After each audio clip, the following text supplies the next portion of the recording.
আজকে আমরা Indian secular front পার্টির পক্ষ থেকে একটা প্রতিনিধি দল সহ কিছু মানুষ যারা আতঙ্কের শিকার হচ্ছেন বা অন্যায়ের শিকার হচ্ছেন তাদেরকে নিয়ে এসেছি।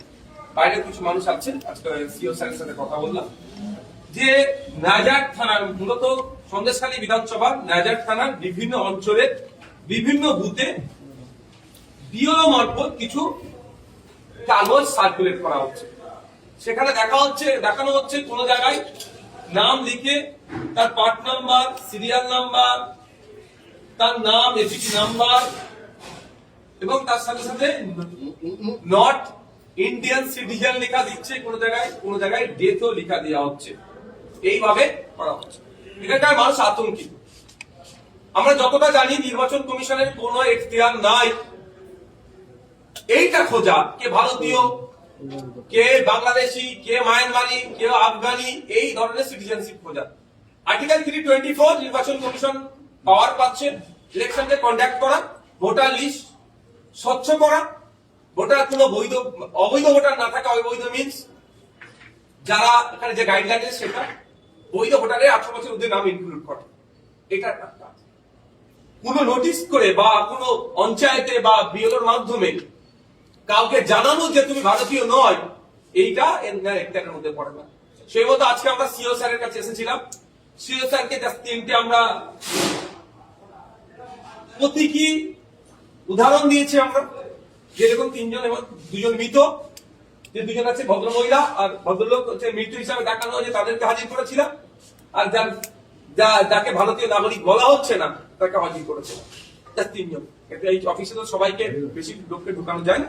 নির্বাচন আমাদের সিও স্যার তো অবাক হয়ে গেল যে এই ধরনের নির্দেশনা এখান থেকে দেওয়া হয়নি।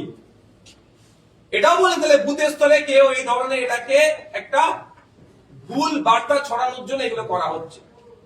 আমরা আবার তার প্রতি উত্তরে আমরা তাদেরকে বললাম যারা এই কাজ করছে তাদের বিরুদ্ধে ব্যবস্থা গ্রহণ করতে হবে। অন্যথায় আমার নামে যদি আমি জীবিত আমাকে ডেথ বলে ঘোষণা করে দেয়, আমি স্বাভাবিকভাবে আতঙ্কিত হয়ে যাব। আমি ভারতীয় নাগরিক, আমার হাতে 1954 সালে, 1972 সালে, 1964 সালে, 1947 সালের দলিল আছে, আমি ব্যবসা মনে করে পেয়েছি। আমাকে ভারতীয় নাগরিক বলা হচ্ছে না, এই ভারতীয় নাগরিক নয় বলে দিচ্ছে, আমি আতঙ্কিত হয়ে যাবো। এই আতঙ্কিত হয়ে গেলে মানে বিপদগ্রস্ত হয়ে যাচ্ছে, বুঝতে পারছি এই সুযোগে নিয়ে যদি কেউ খারাপ পথে পরিচালনা করে এটা তো ক্ষতি। তাই এদেরকে ব্যবস্থা গ্রহণ করতে হবে। উনি ডিএম স্যারকে নির্দেশ দিচ্ছেন যে এগুলোতে খুঁজে বার করা কোথায় এইগুলো কি কি হচ্ছে এবং তাদের বিরুদ্ধে ব্যবস্থা গ্রহণ করবে।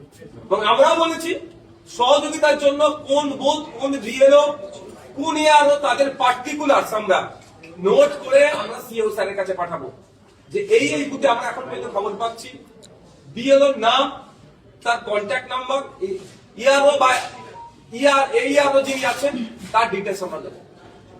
যতটুকু কথা বলে বুঝতে পারলাম সম্পূর্ণরূপে এটা একটা চক্র চলছে, যেটা ইসিআই কে অন্ধকারে রেখে তারা পুরো স্তরের মানুষজন তাদের স্ব উদ্যোগে এই ধরনের লিস্ট কম্পিউটারে বানিয়ে পঞ্চায়েতে ঝুলিয়ে বা বিডিওদের হাতে দিয়ে বা আর উদ্বোধন কোথাও লাগিয়ে মানুষকে বিভ্রান্ত করছে, মানুষকে আতঙ্কের দিকে ঠেলে দিয়ে একটা অরাজকতার দিকে ঠেলে দেওয়ার চেষ্টা করছে।